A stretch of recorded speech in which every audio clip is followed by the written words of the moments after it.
and I train people.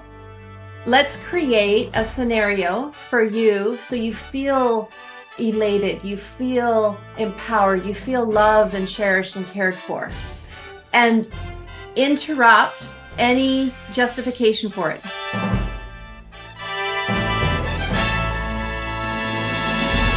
Cue music. Places, everybody places. We're starting in 3, 2. Welcome to the Autoimmune Hour, where we look at the rise of autoimmune disorders. I've brought together top experts that range from doctors, specialists, nutritionists, researchers, and even those recovering from autoimmune to bring you the latest, most up-to-date information about autoimmunity and how to live your life uninterrupted. Thank you for joining us here on the Autoimmune Hour with Sharon Sayler. Always seek sound legal, medical, and or professional advice regarding any problems, conditions, and any of the recommendations you see, hear, or read here on the Autoimmune Hour, Understanding Autoimmune, and Life Interrupted Radio. Join the Autoimmune Hour's Courage Club. Sign up now at understandingautoimmune.com. Now, back to your host, Sharon Sayler. Welcome, everyone, to the Autoimmune Hour. I'm Sharon Sayler from SharonSayler.com, and as always, it's my honor and pleasure to be with you here on another brand new episode. And I'm so excited because I have a dear, dear friend on the show. I haven't talked to her in a while, and I'm so excited to catch up and learn all the interesting things she's found out. She's an amazing person who does a lot of research on and has so much to share with us. So let me introduce Jill Fischer really quickly. She's an energy healer, hypnotherapist, coach, and international teacher. And she is president and founder of the College of Holistic Healing and has a master's in energy psychology and clinical hypnotherapy. She works with people who struggle with chronic illness, weight, relationship issues, grief, stress, and anxiety. And I can go on and on because she's got an amazing bio, but we'll fill that in later because I really want to spend time with Jill. So welcome, Jill. Thanks for being on the show. You're welcome. I'm happy to be here. It's been a while since I've had the honor of chatting with you, my dear. It's so good to see you. You're looking awesome. Thank you. Feel awesome. That's fantastic. You look great yourself. I love the blue scarf. Oh, thank you. Thank you. You know, it's autumn here. It's getting kind of cold and windy and stuff. So I decided to sort of, throw in some color to cheer us up a bit. I'm in Canada and I had the parka on when I went to IKEA yesterday. It was like, no, I want to be warm. I don't care. I'm going to be warm. I hear you there. And we had a rapid shift here in temperature. So, it took a little getting used to. It was 90 one day and then it dropped down into the 60s the next. And it stayed there. So, it was like no change of seasons. Yeah. Well, let's jump into some juicy stuff. I want to talk energy with you because last week's guest was Dr. Afton Hassett, and she is a chronic pain specialist. And she gave us a bunch of tips to integrate into our life every day to help us overcome pain. And I started thinking about you, Jill, because with hypnotherapy and your understanding of how people run energy, how we could really help that in reducing pain and autoimmune flares and all sorts of things going on in our life. And I know you have this amazing program called High Vibe Living. And I wanted to just tap your expertise into how we can use some high vibe living. I don't know why I have trouble saying those three words together, but I do. You could extend the vibe to vibration, high vibration living. Maybe that's easier to say. High vibration living. I don't know. Maybe it's just my mouth today. Anyway, let's talk about high vibration living, because part of what I was hearing with Dr. Hassett last week was about raising our vibes, raising our energy, really taking on life with vim and vigor. So let's talk about, what is high vibration living to you? So high vibration living is, if you think of eagles, how they soar up in the sky and they just soar effortlessly. Right? And they have a wider vantage point. They can see it from a higher perspective. And if they were maybe flying a little bit lower where the crows can reach them, there might be some battle over the eagle salmon that the eagles captured and the crows are trying to get it. And the eagle is a great metaphor for high vibe living because the eagle doesn't fight with the crows. The eagle just lifts up and flies higher and there's no fight. Love that. The eagle doesn't fight with the crows. It just lifts up and flies higher. I love that. Love that. So if you think of high vibe living from a higher vibration, when you see life from a bigger perspective, then we get less mired in the, it's like, don't sweat the small stuff, right? Like less caught and triggered in the smaller day-to-day things. We can see from a bigger perspective, right? And implying that at that higher altitude, that we see a bigger picture of how things are being designed for us, rather than the irritation of maybe traffic or getting a call and, oh, I should turn my phone off right now saying that, but getting a call and interrupting, right? There's a higher perspective living where your body heals itself much more readily. If you think of times where we get irritated and triggered by the day-to-day moments, that would be like the idea of flying with the crows. And to lift up, to see from a vantage point that everything's being orchestrated for our betterment, because we are everything. The energy of everything is working for the betterment of humanity. And that can be tough when there's lots of polarity, lots of fear, lots of sadness, and it can really take something. So living in a high vibration is not our default. Our default is surviving, the boss calling us to the office, or surviving the health ailment that we might have in our body, surviving conversations with our spouse or our friends or our sales calls that we're doing. And we're very well versed in that. So it takes on purpose learning right now to get back to who we really are, which is the high vibe living, but we've forgotten. Wow, so much to unpack there, Jill. A couple things came to mind as you talked about coming from a place where we move out of survival and into a more peaceful. But part of me is going like, am I hearing that it's predetermined, or that we still have agency at this higher level? I mean, part of me was talking about how we think about what's happening to ourselves, let's say right after a diagnosis, and we try to make meaning of it. Mm-hmm. However, that sounds like a lower level than what you're talking about, where there's already a higher meaning to it that it will unfold naturally, instead of me trying to make meaning of what just happened. Trying to make meaning of what just happened is a reframe, or looking for the silver lining in what's happening. And it's, if you consider, we're making up something to console ourselves, right? To feel a little bit better about what's happening. If you look at high vibe living as in, of course, everything is actually happening for my betterment. That nature is always growing, right? An acorn's going into an oak tree. Nature is always, even if the oak tree timbers down and becomes compost, it's becoming sustenance for the earth again. Like all the cycles are here for our expansion. And we aren't separate from nature. We are nature. We often forget that. And so the natural cycles are part of our rejuvenation, are part of our growth. And there can be different cycles of, being born, the beginning of things, the process of living and navigating, and then completion of, it could be death, or it could be the completion of a project, or the completion of a relationship. And then we cycle again. And the high vibe living of accepting that this is the natural way of existing, then there's not I don't have to make meaning of anything really. It's more of living and surfing in the energy of existence, that there's no, I don't have to make a meaning. We can make a meaning, like the silver lining idea can actually trap us into entanglement of pain for success, where our brain's always working in association, right? So say, for example, somebody goes through a we've had forest fires up here in Canada, right? So somebody's driving for their life, trying to get out of where there's fire all around.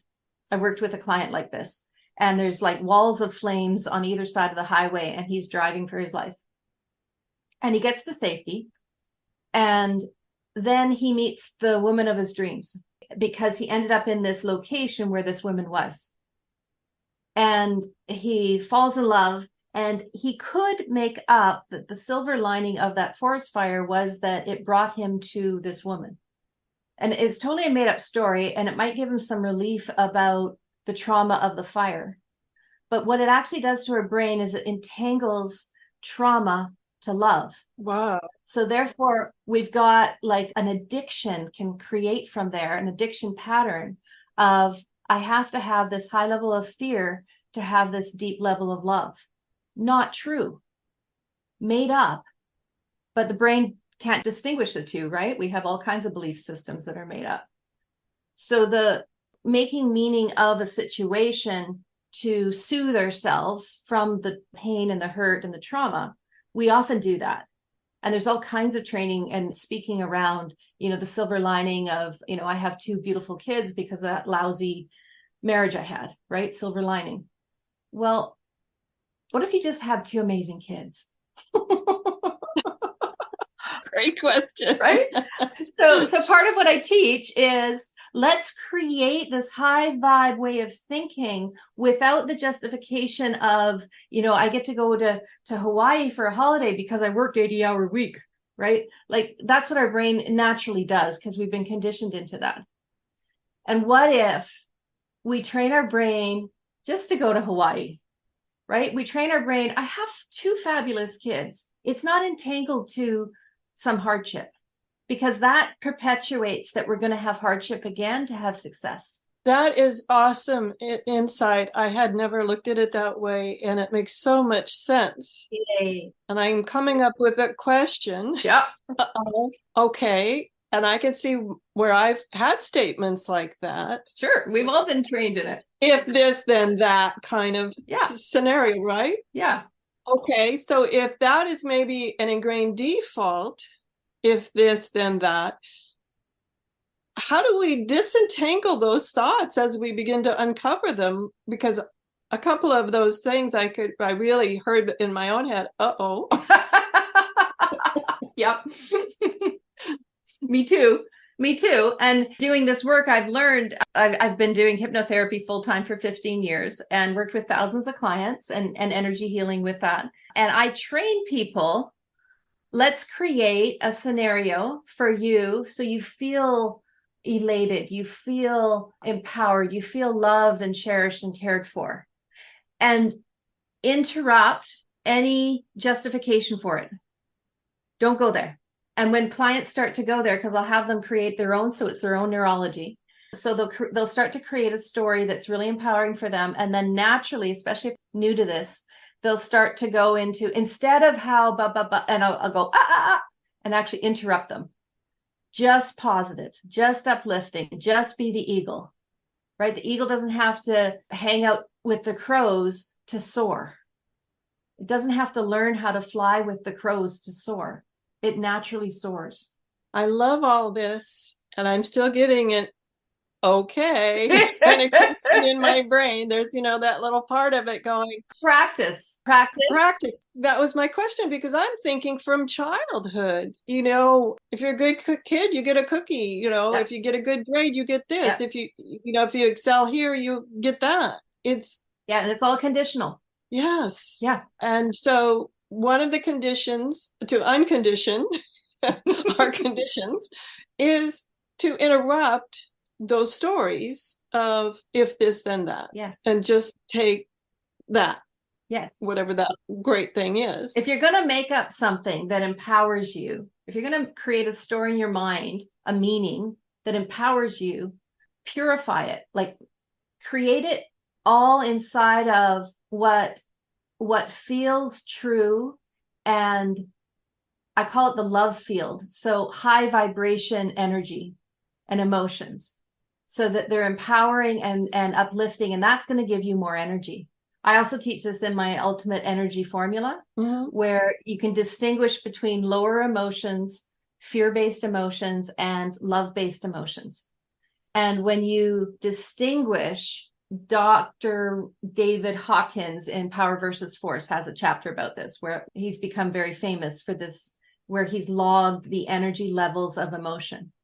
And courage is our tipping point into the higher frequency. So when you can distinguish, oh, that's a lower frequency, it's actually contracting my body, creating unhealth in my body, diminishing my psyche, hurting my view of myself and the view of my world.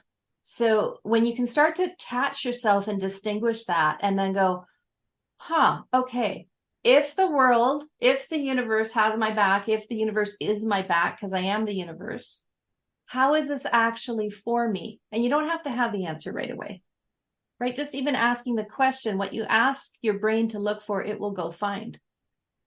So if you ask it questions to find answers in the love field, in the high vibration, that's another way of raising your frequency. So practice noticing, right? Like observing yourself from a neutral, almost like a scientist, where just like looking at yourself and humans like a human laboratory of interesting behavior, interesting energy that I feel here. It's interesting that you bring that up, because part of me does that. I hadn't thought of it this way, but a lot of times when I'm working with groups or doing public speaking and something unusual or surprising happens, I've trained myself through years of after a mentor taught me how to do this, and I just put it in an isn't that interesting file in my head.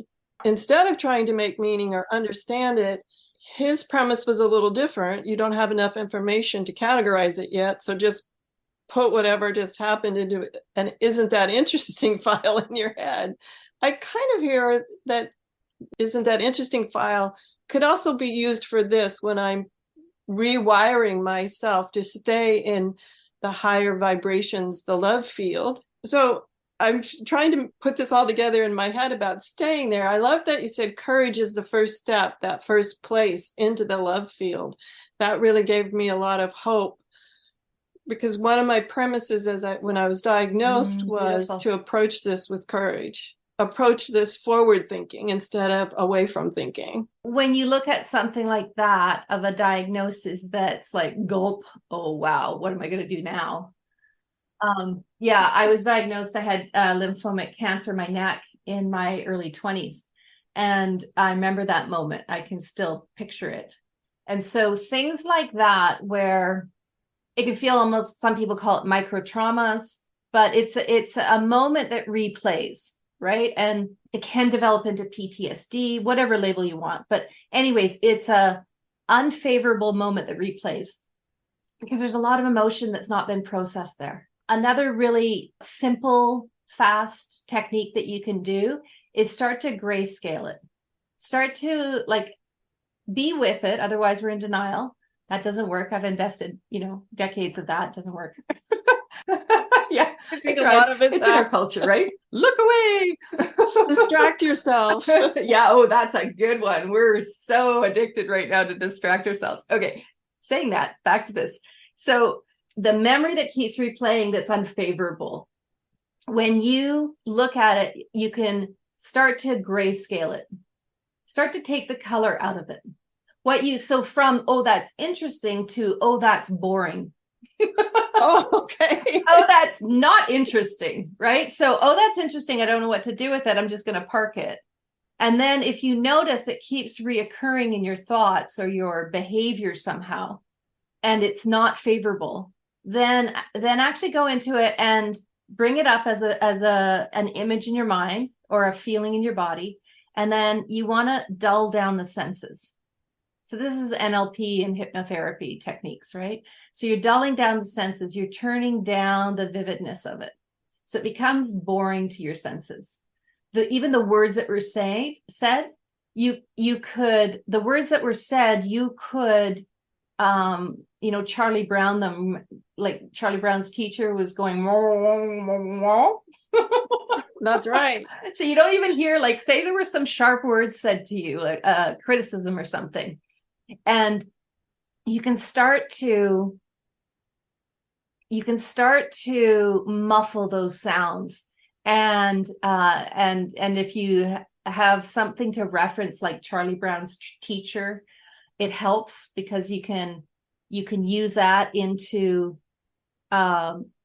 almost, if you do any kind of video audio editing, right, you're putting a layer over top of the sound and muffling it out, and so it's distorting, so it's less interesting. The colors are black and white now. You can even have it move away from you further and further, so you can see it less and less crisp, becomes blurry. So what you're doing is you're changing the neurons that are holding on to this memory. You're changing the energy in your brain, so it's not as intense. And it eventually gets filed at the back of your subconscious, and then creating.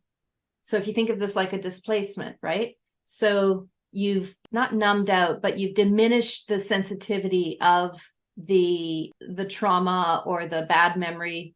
And you could even use cartoons, anything that's going to raise up your giggle factor, right? If you can now create something that's silly and fun, and it's a win-win for everyone, including whoever if there was a perpetrator or a bully or somebody that, like, including that person, you want to create a scenario where everyone wins. And it can be totally fairy tale. And that's where you even 10 times it. You ramp up the vividness, you ramp up the deliciousness of it. Do you want me to give you an example? Well, I love the idea of the cartoon. That really intrigued me. I thought twofold would happen with that. And so I guess that's where my brain went, was I was entranced by hearing, oh, you can even ramp this up, switch it up, change it up. And that has a cartoon with a fairy tale ending. And I thought, what a beautiful way to just release any sting from that. Is an enjoyable. A cartoon to me is always totally made up. Yeah, So. Yeah. It could be fairies coming in. It could be, a cartoon snippet of something that you watched as a kid that made you really happy. The point is something that raises your vibration, something that has you smile, laugh, giggle inside, that feels empowering. Right. And if the event that you're grayscaling is highly traumatic, you want to work with somebody for this. Right. I've worked with people where they've had trauma, and you need a guide for this. I'm talking about I'll give you an example really quick. I had a story in my head when I was growing up. My brother took an open-faced piece of bread with peanut butter on it and smushed it in my face, right? And it lingered in my memory as, how dare he, and it was hurting my self-confidence. And so I grayscaled that, and then I created a new story where I had an open-faced jam sandwich and I smushed it in his face. And then we gave each other a hug and we're laughing, and we made like peanut butter and jam smush sandwich, right? So it's silly and fun. It didn't actually happen, but I can play with that in my mind, in my memory, and it makes me feel good. And my brother's a great guy. No, it sounded typical brother-sister stuff, Yeah. or, sibling stuff. 7 years old or whatever, right? Right, exactly.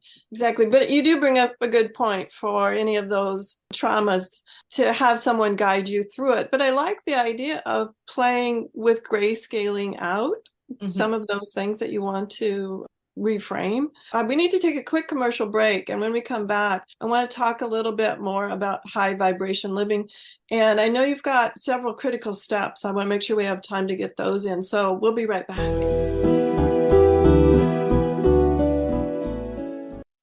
The Autoimmune Hour will return after these messages from our sponsors.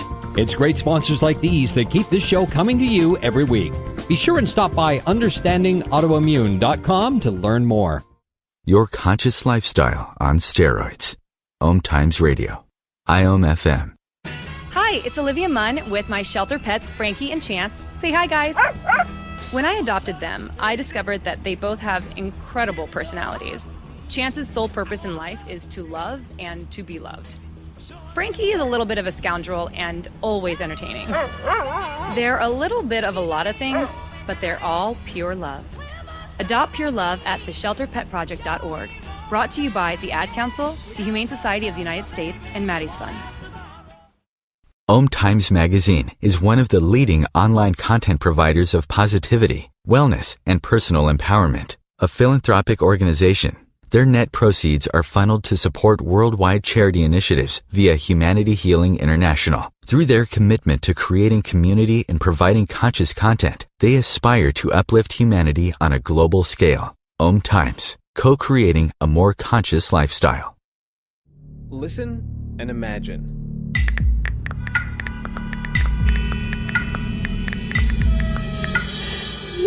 It takes 5 seconds to send a text, and for those 5 seconds, you're driving blind. Life is worth more than a text. Stay alive. Don't text and drive. Visit StopTextStopWrecks.org, a message brought to you by the National Highway Traffic Safety Administration, Project Yellow Light, Noise, and the Ad Council. Hi, this is Sharon, and of course you know me from here on the Autoimmune Hour. Maybe you don't know I'm also an author. My latest book is for kids. It's Pinky Chenille and the Rainbow Hunters, a winner of a 5-star Reader's Favorite review. It's perfect for your early reader and a great bedtime story for your young adventurers. Check it out over at pinkychenille.com. That's PinkyChenille.com. See you there. Research shows we apologize up to 10 times a day, and most of the time, we say sorry as a response to someone else's mistake. What if we thanked people instead of all that unnecessary apologizing? So instead of saying, sorry, I'm rambling, you say, thank you for listening. Join us at projectforgive.com, a free, non-religious resource on global forgiveness.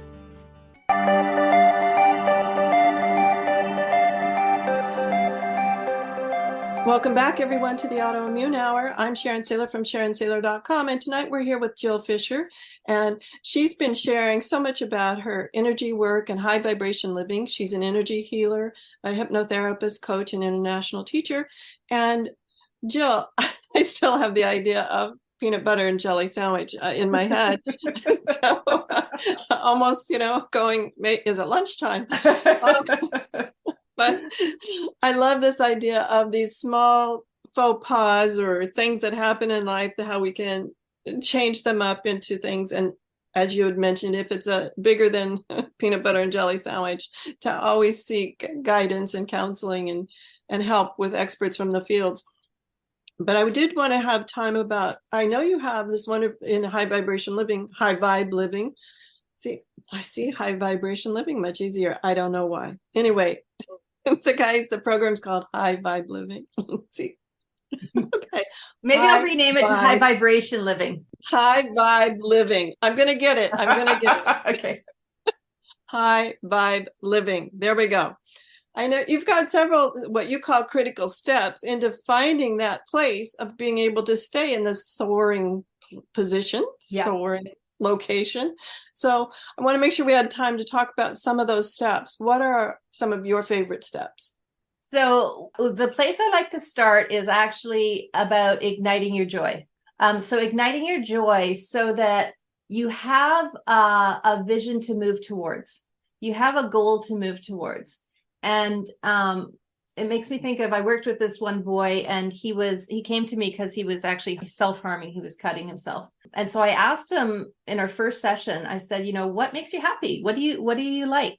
And he said, dance. And I went, that's cool. And I'm thinking like hip hop or something, right? And I said, so what kind of dance? He goes, ballet. And he's like 7 years old or so, right? Maybe 9, I can't remember, but young, under 10. And I'm like, cool. And I also asked him, what are your favorite memories? Like if you were thinking of like maybe family holidays or things that you've done. And he said, swimming with dolphins. I was like, that's really cool. So he had that energy that he loved to dance and he loved to swim with dolphins. And those are all very high vibe, healthy memories or thoughts to activate a higher vibration in him, right? So I also asked him what was favorite music, kind of music was, and he showed me and shared with me some of his favorite songs. So I had, okay, so I've got some tangible anchors to ignite his joy, right? To basically reason to live. And often adults, and in this case, a child, but often adults, we stop doing those things. We hunker down and we go to our 9-to-5 job and we pay the bills and we survive life and we put aside our joys. My own story, when I was married in not a healthy marriage, I sold my kayak, I sold my 2 motorcycles, I stopped making art, I didn't go to the opera or theater anymore. Like I stopped hanging out with my friends, I stopped doing what lit me up. I stopped doing all of my loves and I started to go into a depression state. So I think that's fairly common. I know of several people where they get involved in a relationship and then the other person's friends become their friends, and you're like, I wonder what happened to my friend.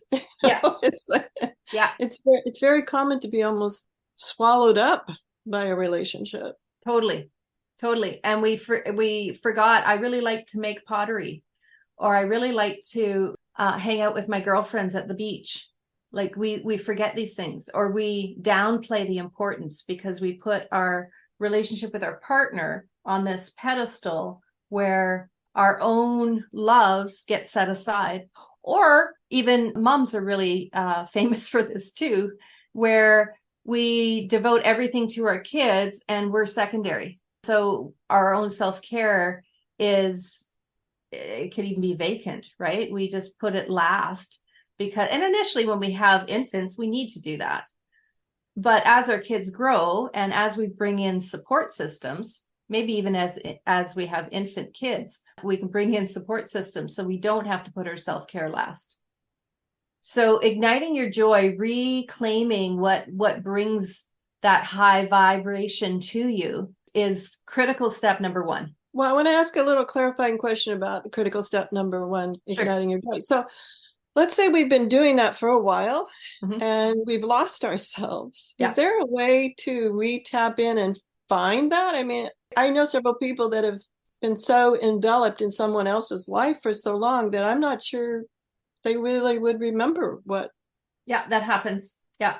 We get numb and we forget I don't even know what I want. I don't even know what I like.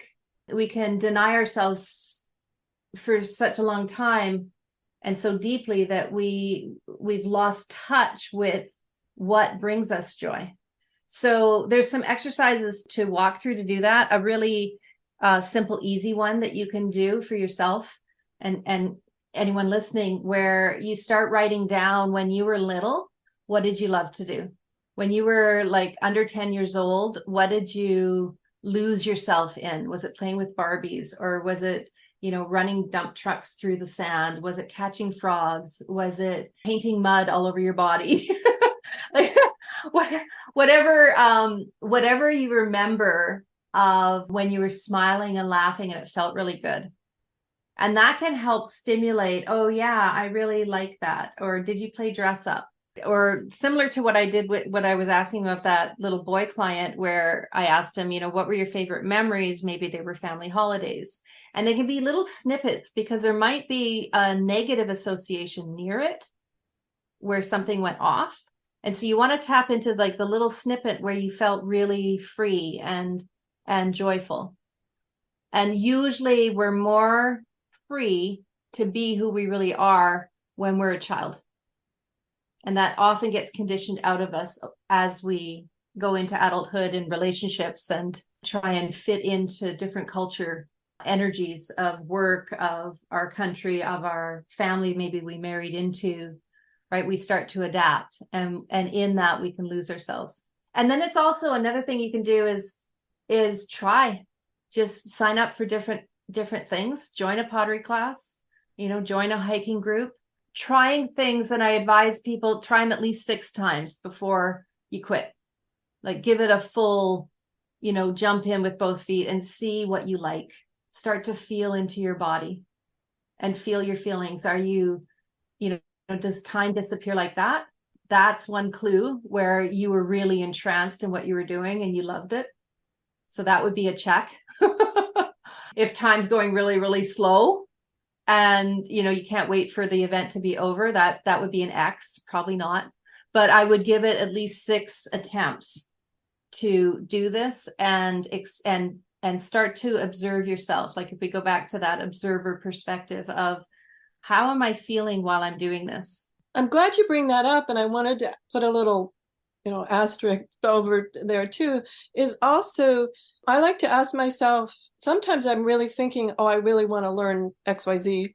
And then I go, and whether it's the teacher style or it's the group, that maybe the group is too big for me, I like a little smaller group or whatever it is. Sometimes it's not the actual pottery thing. I still want to do pottery, but maybe it just wasn't the right fit. So I love this idea of try it several times to make sure that it is the right, like it's not about the pottery. Maybe it was just about some external factor that maybe I wanted something a little more close knit. And this is like 300 people in the room and I'm not feeling like I can get the vibes I want type of thing. So looking at it from multiple perspectives, I think would be helpful too. Totally. Yeah. That discernment of how do I feel? Like, do I feel great when we do a breakout room and we're with 5 people compared to 300 people?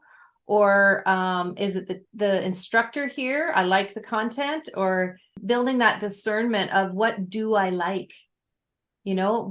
How do I feel about this? And being free to be okay with what the answer is. I love that. So many times we could say, oh, Sharon, buck up. The teacher, just get over the teacher style, but somehow it's part of me is like, I can't get over this style. Maybe it's a bullying style or something in my mind. Maybe they're not bullying, but that's how it feels to me. Yeah. And so it's interesting that I was trying to dissect what's really going on, because there's always multiple inputs, and to know what part of this input might not just be my thing.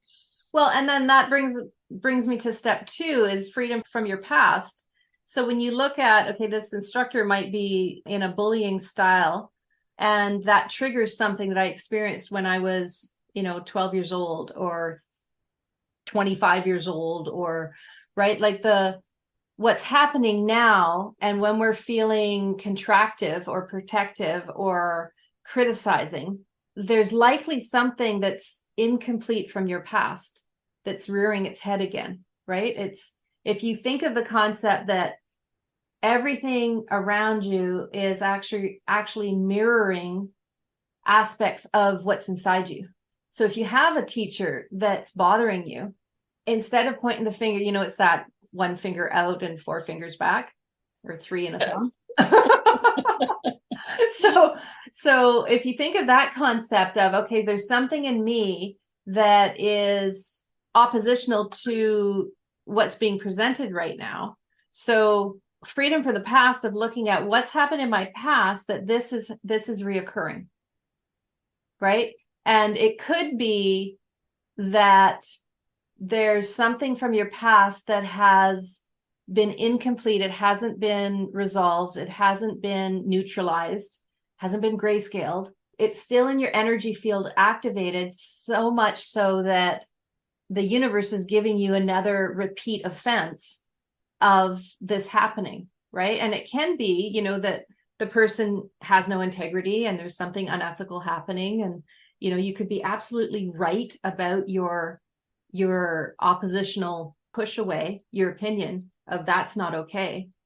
And with boundaries there, you can nip that in the bud, right? You can go to the teacher and say, I have some questions about your methods about X, Y, and Z. You can go to the administration. You can quit the class. You can see if you can transfer to a different class. There's many things that you can do. And without resolving your past, that energy is going to represent somehow, some way, continuously until it's resolved. So Freedom from your past. This is where the energy work I found and hypnotherapy is exquisitely effective. I call it quantum efficiency. The tapping into the energy that's getting triggered, so the distorted energy, to release that out of your body. You don't have to excavate and analyze it. You need enough information to bring it to the surface. So if you think of, the iceberg effect, where the top part is your conscious awareness and underwater is the subconscious, unconscious, all that, the karma. And if you think of giving it enough information, so basically you're giving it enough attention and it surfaces up to your conscious level. You can do this through muscle testing. This is what I teach in the ultimate energy formula, and as well in the high vibe living program, where you're bringing the information, enough of it up to the subconscious awareness so it can transmute, it can be released there. And then it's out of your system and your body heals. This is really fascinating with physical ailments. I work with a woman that's been diagnosed with stage 4 cancer, and she hired me last September. She was diagnosed last 2022. So last year, July, and given 3 months to 10 months to live.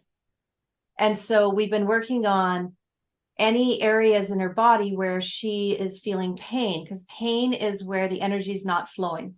Pain is the brain's response to clogged energy.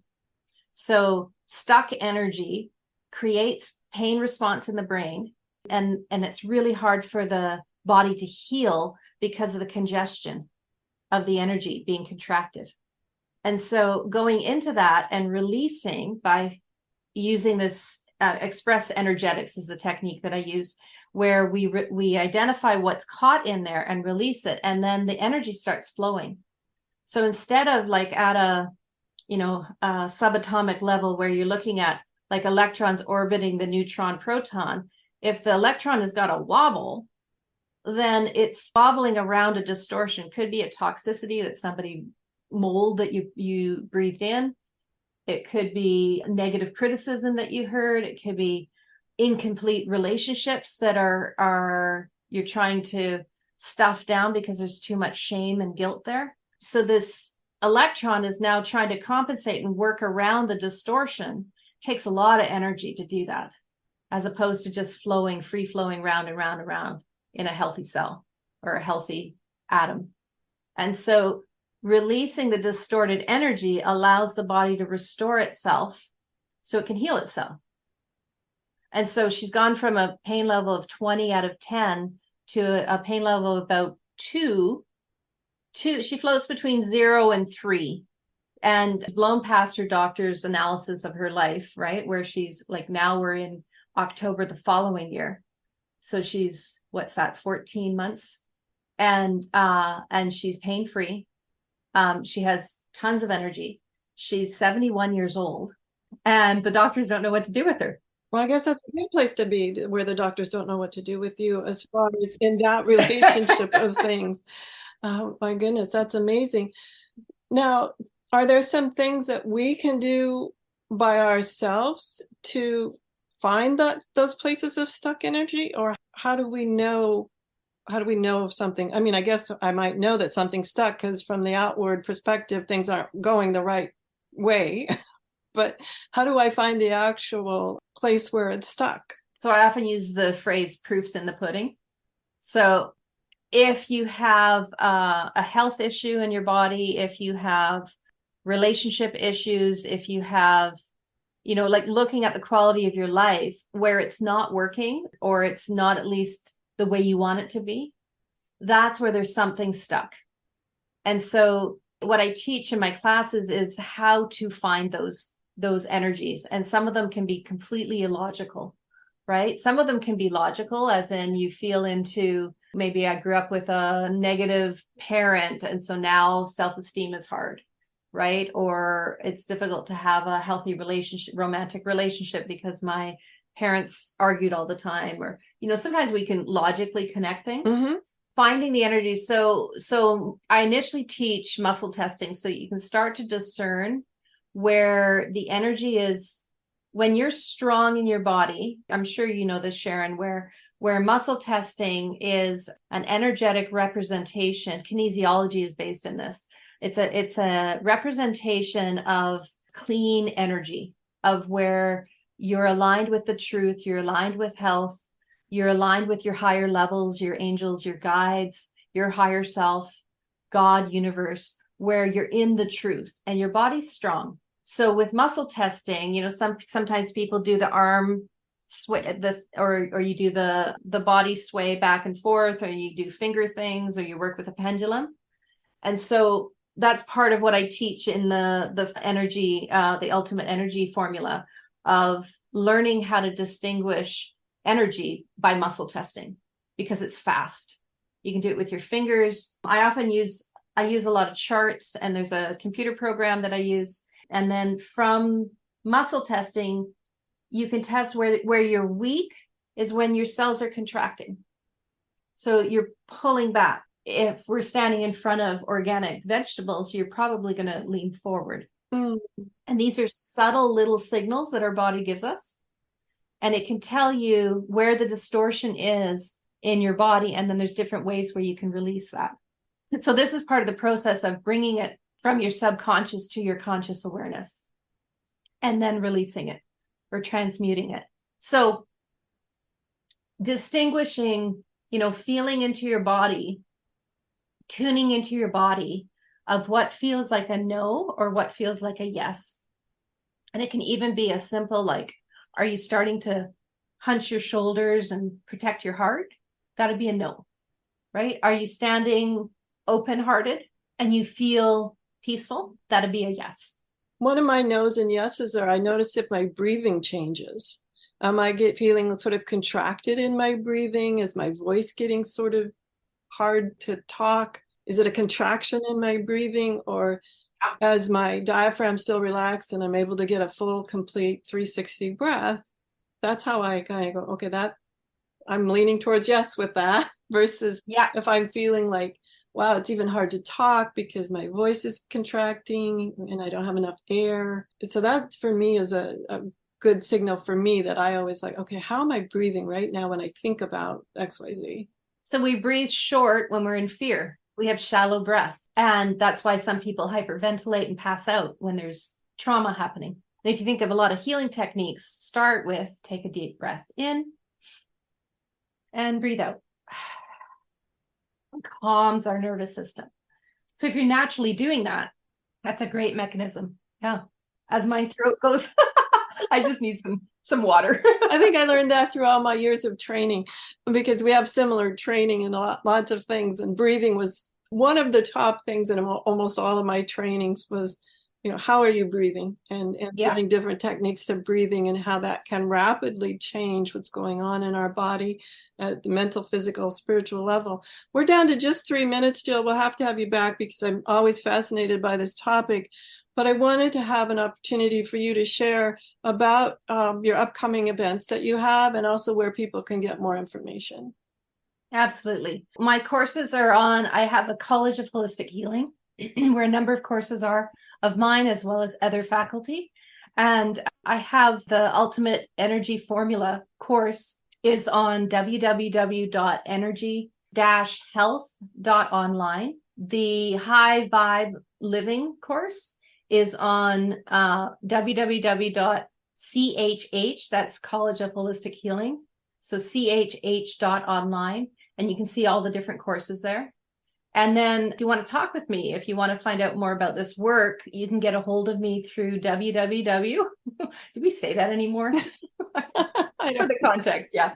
So www, and my name, Jill Fischer, Fischer, call.info. JillFisherCall.info. Fantastic. And tell us a little bit about, you've got a wonderful free gift called Self-Worth Meditation at the Beach for us.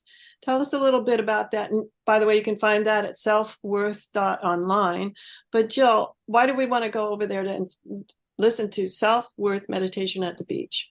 Well, it's a lovely way to reprogram your subconscious. I listen to audios all the time when I'm about to fall asleep or just waking up, or I want to have I had like a 20-minute nap yesterday afternoon because I had some time and I was feeling depleted.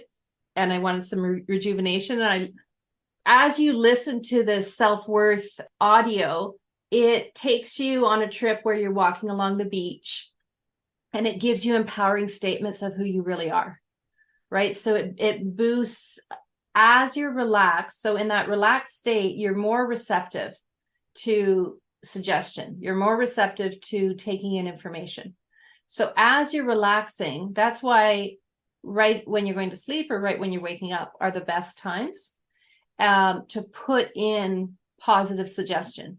So this is designed to raise your energy. So it's supportive for that high vibe living that we've been talking about, where you see the best of yourself, right? You feel confident in who you are. You're reconnected to that you are supposed to be here.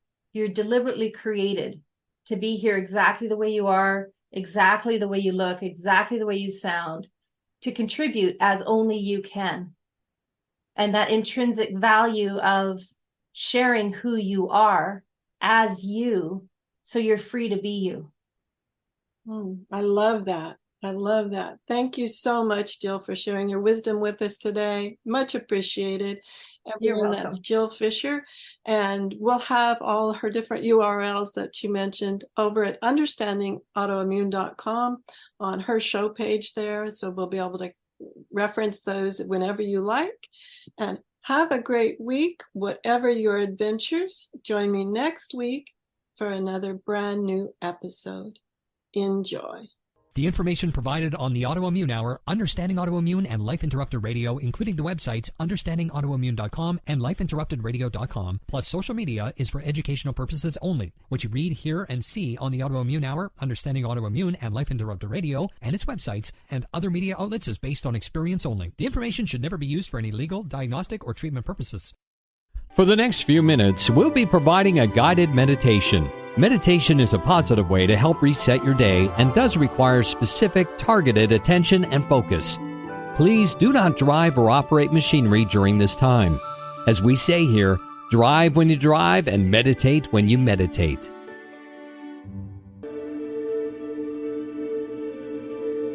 In the next few moments, take a nice, deep breath. Oh, and let it out with a sigh. Shake out your fingers, and your arms, and your shoulders. And keep breathing, enjoying that breath as you kind of shake it all out. Let it go. Just look around a little bit right now, wherever you are. Notice what you're grateful for. Could be anything. Could even be the color of the sky today, the sweet smell of the flowers, the breeze on your face, the people you're with, the place you're at. Could be anything and everything. Wow. Take stock of a few things maybe that you don't see right now, but you're grateful for. Maybe it's somebody in your life that isn't here with you now. Some place.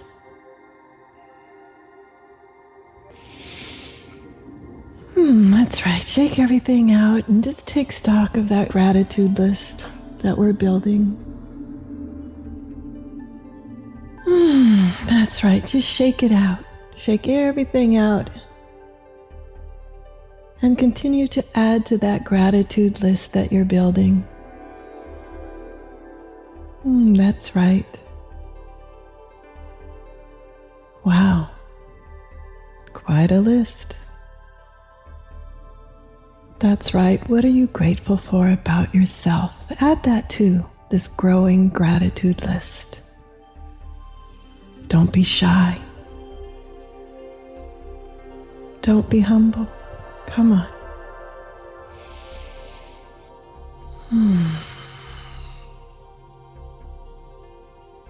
Take a moment right now, starting at the top of that list. Remember, those were the things that you saw right there near you. And count them down. anchoring each one with a beautiful breath. Number 1. Number 2. Continue on down your list of the things that are right there with you.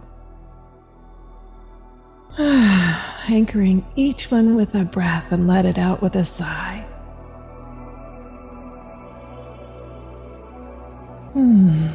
Allowing enough time to get through the whole list right now. Now start with the list for yourself. Begin to list those things you're grateful for about yourself and anchor each one with a nice, deep breath. Just right. That's right. Even being grateful for this moment right here, right now, feeling every bit of you alive and well, feeling healing and soothing and calming energy just tingle throughout you.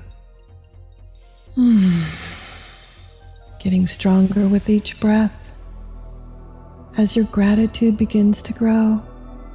Wow, what a list. What a lucky person. Oh, that's right. Wow. And coming right back now, full of energy, happy to be here, and feeling grateful.